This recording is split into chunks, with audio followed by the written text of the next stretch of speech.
Bueno,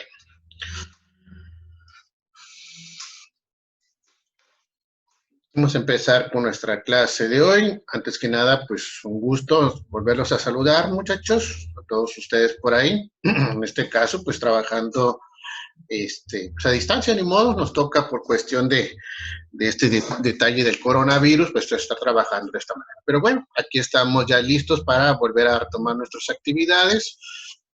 Antes que nada, pues felicitar a todos aquellos que sí entregaron a tiempo sus trabajos. Ya los estuve revisando por ahí, a sus titulares les pasé algunas de sus calificaciones.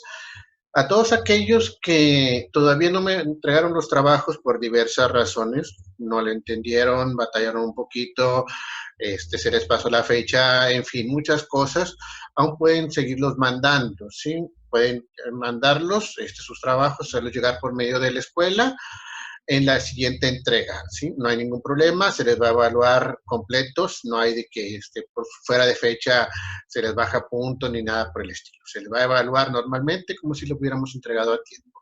Lo que me interesa, pues obviamente es que estemos trabajando y saber en qué estamos batallando por ahí.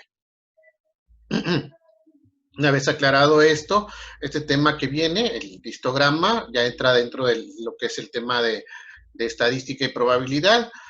Chequen bien este temario, ¿sí? Este temario es importante porque en prepa hay una materia que se llama estadística y en la universidad segurito, no importa qué materia o qué carrera vayan a elegir, van a ver estos temas de estadística y la base son estos primeros temas. Entonces, chequenlos muy bien para que lleguen bien preparados a lo que es la preparatoria y pues una carrera universitaria más adelante. Empezamos con lo que es el histograma. El histograma no es otra cosa más que un gráfico de columnas. Por ahí hay quien lo llama gráfico de barras, aunque en computación gráfico de barras hablamos de líneas horizontales y gráficos de columnas hablamos de líneas verticales. Sería un gráfico de columnas, aunque también se le conoce de esa otra manera. Se le llama histograma aquella representación que se utiliza casi siempre de 5 columnas. Por eso van a ver que la mayoría de los histogramas son de ese tipo. 5 barras o 5 columnas totalmente verticales. ¿Para qué sirve un histograma? Nos dice por aquí que es una representación, ¿sí? Gráfica de una variable en forma de barra. Nuevamente, haciendo la aclaración de que a veces se refieren a barras como líneas horizontales.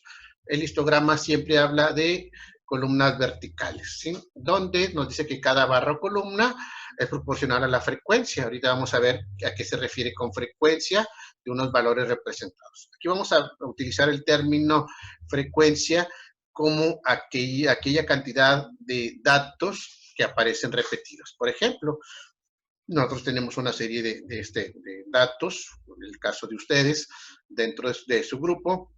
Algunos de ustedes se repiten mucho, no sé, la edad de 14 años, 15 años y así. ¿Cuántos de ustedes tienen 15 años? ¿Cuántos de ustedes tienen 14 años, 12, 13 y así? Eso es lo que se llama frecuencia. Aparecen 5 alumnos con 14 años. 5 alumnos con 13 años. ¿Sí? Ese 5, ese 4, la cantidad de edades, la cantidad de alumnos que tienen esas edades, es lo que se llama frecuencia. ¿Sí? Esto vendría a ser grosso modo, a grandes rasgos, lo que es un histograma, donde cada una de estas columnas representa la cantidad de datos repetidos. Decíamos ahorita, hablaríamos de las edades. ¿Cuántos de ustedes tienen 12 años? ¿Cuántos tienen 13? ¿Cuántos 14? ¿Cuántos 15? ¿Cuántos 16? Por decir algo. ¿Sí? Y entonces diríamos alumnos que tienen 13 años, esta cantidad, 14 años, esta cantidad, 15 años, esta, y así. Aunque en general, cuando hablamos de un histograma, casi siempre se habla de rango de datos. Sí, es lo que más adelantito dentro de este ejemplo vamos a ver cómo las clases o las marcas de clases. Se comporta, o más o menos a la hora de que lo trazamos como si fuera un eje cartesiano, el que estuvimos manejando del eje XY, donde el eje X, el eje horizontal, sí tendríamos lo que se llaman las clases, clase 1, 2, 3, 4, 5. Casi siempre así se les llama, ¿sí? No se habla, no es cuestión de materia ni nada por el estilo. se le utiliza ese término para hablar en general, edades, gastos, precios y así sucesivamente, ¿sí? Estos van en el eje horizontal, en lo que conoceríamos hasta ahorita como el eje X. En el eje Y, en el eje vertical, irían, decíamos ahorita, las cantidades, ¿sí? En este caso, las llamadas frecuencias absolutas, ¿sí?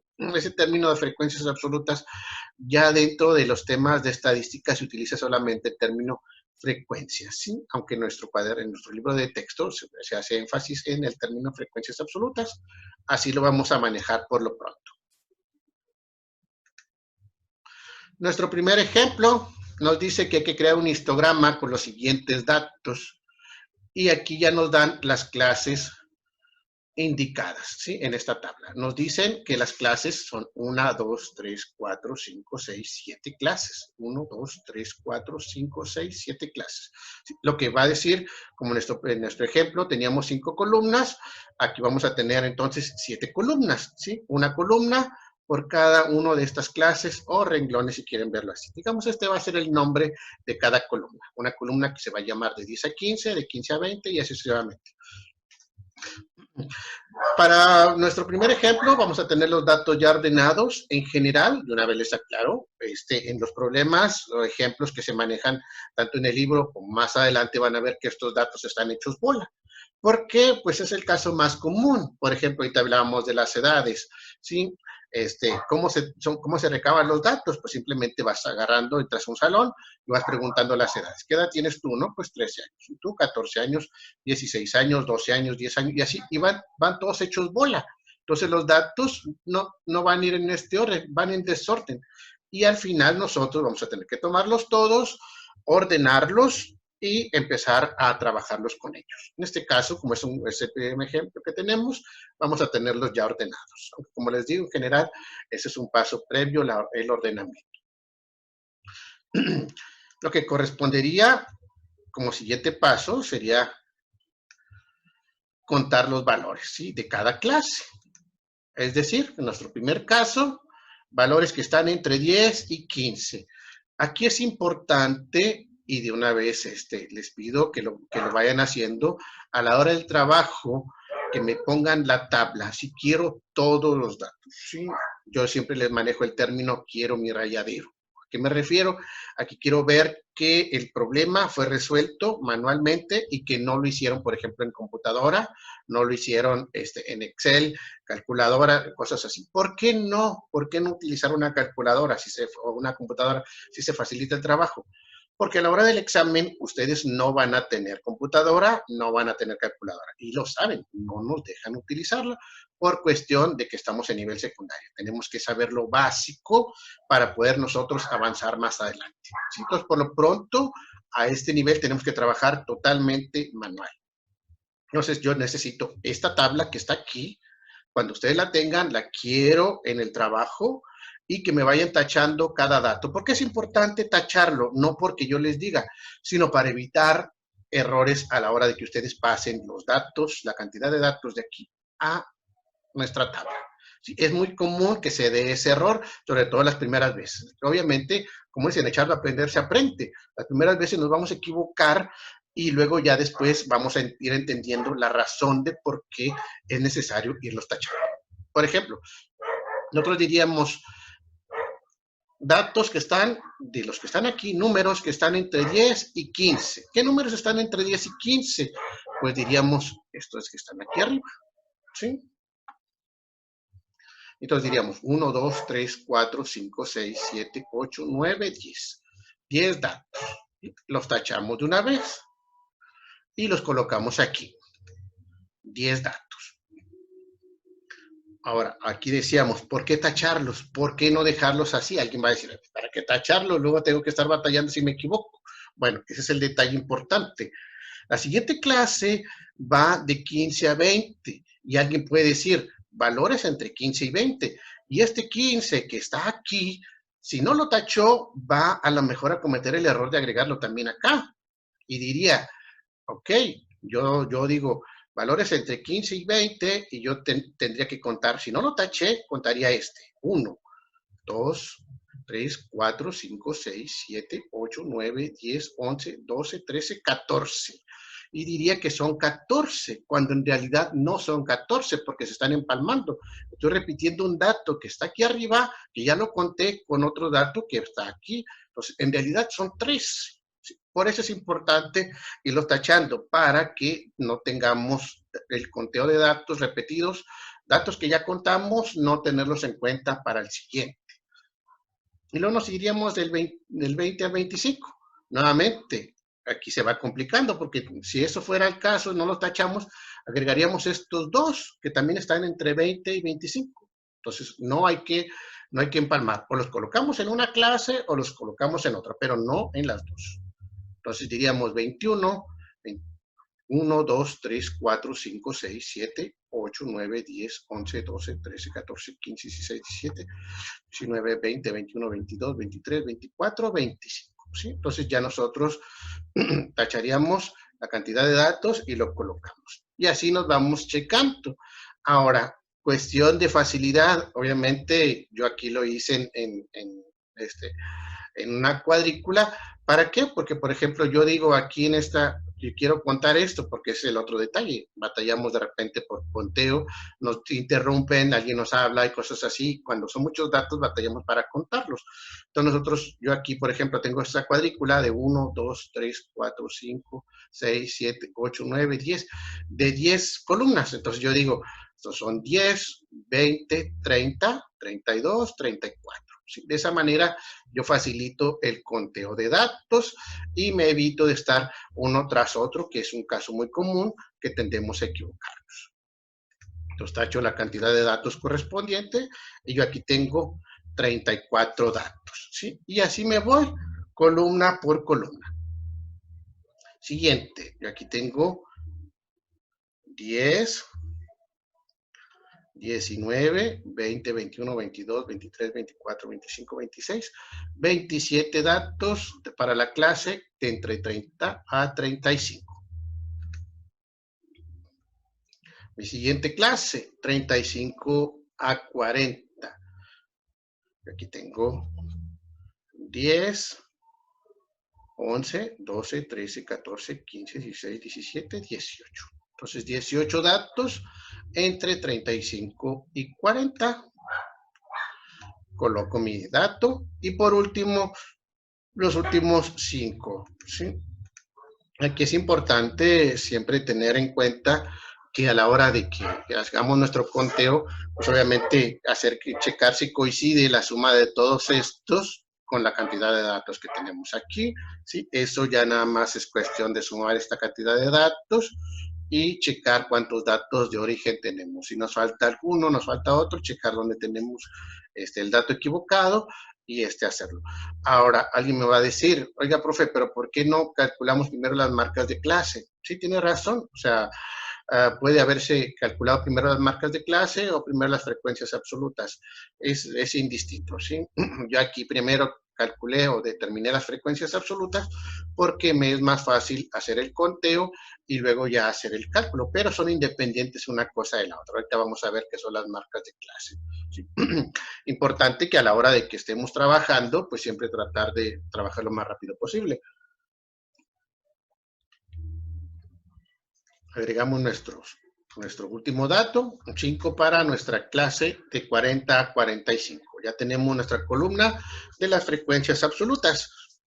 Nos vamos con las llamadas marcas de clase. Las marcas de clase no son más que, digamos, ahorita no le van a hallar mucha utilidad. Más adelante, como les digo, dentro de los temas de estadística se utiliza mucho ese para utilizar, digamos, una manera abreviada de llamarle a cada columna, sobre todo cuando las llamadas clases tienen un nombre muy largo o es difícil de establecerlas. Por ejemplo, decir alumnos menores de 15 años. Estamos hablando de un texto muy largo. Entonces, ¿cómo utilizas eso? Para esos casos, nosotros utilizamos un método abreviado, una forma abreviada, que sería en este caso las marcas de clase. Cuando hablamos de números, pues no es otra cosa más que un promedio. ¿Sí? Por eso hacemos aquí nuestra aclaración.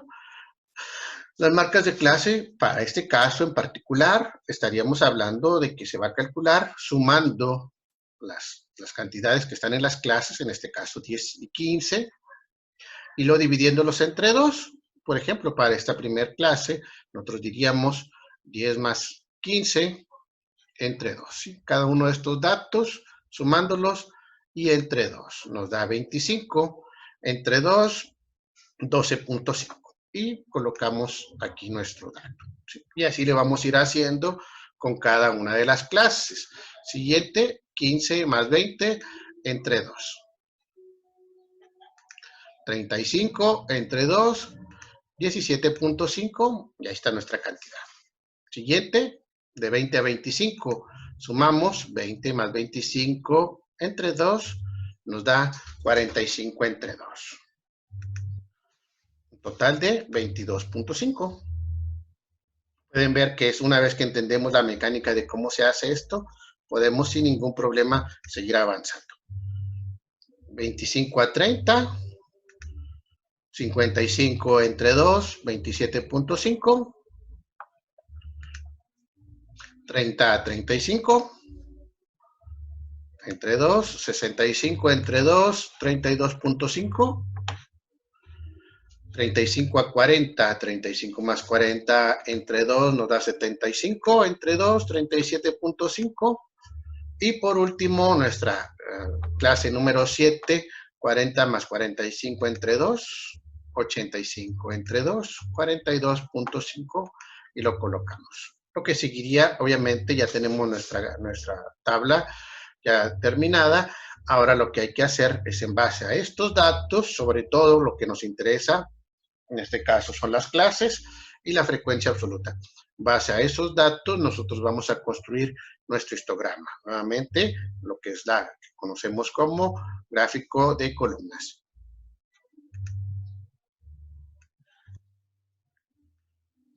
Entonces tenemos nuestra tabla ya llena y vamos a empezar a trazar nuestro diagrama. En este caso empezamos por lo que son los ejes. Acuérdense que cuando trazábamos el eje cartesiano, siempre trazábamos primero el eje X, el eje Y, para poder empezar a colocar nuestras cantidades. La columna de las clases, esta de las clases va a corresponder a el eje horizontal de nuestro histograma, ¿sí? Lo que conocíamos dentro del plano cartesiano como el eje X. Entonces colocaríamos aquí abajo nuestro eje X con las cantidades o las clases que están aquí: 10 a 15, 15 a 20, 20 a 25, 30 a 35, 25 a 30, perdón, 30 a 35, 35 a 40 y 40 a 45. Y las frecuencias absolutas las vamos a colocar en el eje vertical, lo que conocemos del plano cartesiano como el eje Y. Aquí ya sabemos que estas cantidades van a depender dependiendo de las frecuencias. Como lo hacíamos en el plano cartesiano, decíamos el más pequeño sería el 0, aquí no lo pongo porque pues es el origen, y llegaríamos hasta el 40, porque hasta el 40, por el número más grande es el 34, siempre lo dejamos un poquito sobrado para que no quede tan forzado.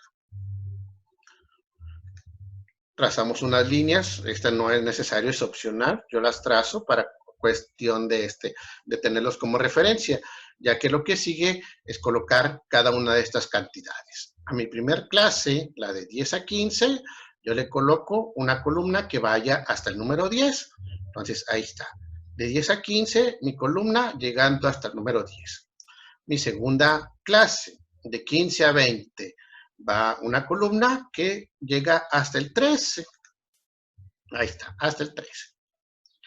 Luego, siguiente columna, para nuestra clase de 20 a 25, columna que llega hasta el 25.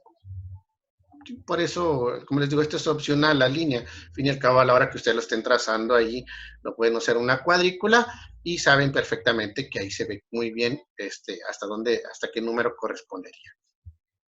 Iríamos del 25 al 30, nuestra frecuencia, hasta el 34. Luego seguiríamos del 30 al 35, una frecuencia de 27. Para la clase 35 a 40, una frecuencia de 18. y de 40 a 45 nuestra frecuencia de 5, ¿sí? Hasta ahí llegaría. Entonces, de esta manera nosotros ya trazamos nuestro histograma completo, ya no debe haber ningún problema en cómo se traza. Les encargo mucho el trabajo, les recuerdo, esto es manual, ¿sí? Obviamente, pues en este primer trabajo que les encargo es un ejemplo sencillo, parecido a este, pero sí les encargo mucho que me pongan todas las operaciones, desde la tabla, con todos los datos, ir tachándolos, ir llenando la tabla igualita como esta, donde vamos a tener clases, marcas de clase y frecuencias absolutas. Así tal cual, ustedes me la hacen en hoja de máquina o en hoja de libreta, de cuadrícula, sin problema, con su portada, sus datos, importante, pónganle sus datos. Si usan varias hojas, de preferencia pónganle el nombre a todas las hojas o pónganle su nombre completo a la primera y las demás nada más el nombre de pila para cuestión de que cuando los traen, como los traen todos juntos sus trabajos de matemáticas, de física, de todos los demás, de repente pueden ahí revolverse. Entonces, tenerlos a la mano todos y poderlos juntar sin ningún problema. Como les digo, el trabajo a mano, nuevamente para hacer la aclaración, por el hecho de que cuando estén presentando, ustedes no van a tener computadora, aunque agradezco la atención, el tratar de entregar un trabajo bien presentado, pero en este caso lo que me interesa es el aprendizaje, ver en qué se están equivocando, en qué datos pues, se pueden cometer, qué problemas pueden tener por ahí, y yo poderlos ver y poder aterrizar mis problemas o mis ejemplos a algo más centrado en los problemas o en las dificultades que tengan ustedes al trabajar con este tipo de datos. Se van a dar cuenta que este tema es largo, ¿sí? No es difícil para nada, pero sí es laborioso, ¿sí? Entonces, a muchos de nosotros, y a algunos de ustedes les he hecho la aclaración, batallamos porque estamos acostumbrados a trabajar rápido. No, esto es despacito. Tómense su tiempo para hacerlo, de preferencia, tómense un buen tiempo para terminarlos, no quieran hacerlo de repente, porque tendemos a equivocarnos, desde el conteo hasta la hora de que hacen la suma de los datos, ¿sí? Entonces, por eso les digo, háganlos a mano, incluso el diagrama, háganlo a mano para ver cualquier problemita que vayamos a tener y no vayamos a andar batallando a la hora de entregar el trabajo. Por lo pronto sería todo. Ha sido un gusto volverlos a saludar. Espero que me sigan cumpliendo con sus trabajos. En general, bastante bien estamos respondiendo. Algunos de ustedes, pues los felicito. Batallábamos un poquito para la entrega de las tareas, pero me están respondiendo muy bien, muy bien. Los felicito a la mayoría de ustedes. Uno que otro que no me ha entregado el trabajo nuevamente, o trabajos nuevamente, trabajos pendientes, tareas pendientes que tengamos por ahí, me los juntan junto con las tareas que están para este trabajo, es decir, el que sigue con me pueden agregar las dos anteriores y yo se las reviso y se las registro sin ningún problema, sin ningún tipo de penalización. ¿Ok? Bueno, por lo pronto entonces sería todo. Nos vemos en la siguiente clase, que obviamente va a ser otra vez nuestro tema de histograma, pero ya agregándole un poquito más de dificultad, no por cuestión de trabajar con más dificultad, sino digamos algo más real. Como les decía yo en un principio, cuando tenemos los datos están todos revueltos, entonces ese trabajo que conlleva a tomar todos los datos, juntarlos y luego ordenarlos es la parte más laboriosa, ¿sí? Y entonces tenemos que ver un problema de ese tipo. Bueno, entonces nos vemos en la siguiente clase. Cuídense mucho, no se me atrasen mucho, no dejen que las tareas se les vayan amontonando. ¿Ok? Bye, bye.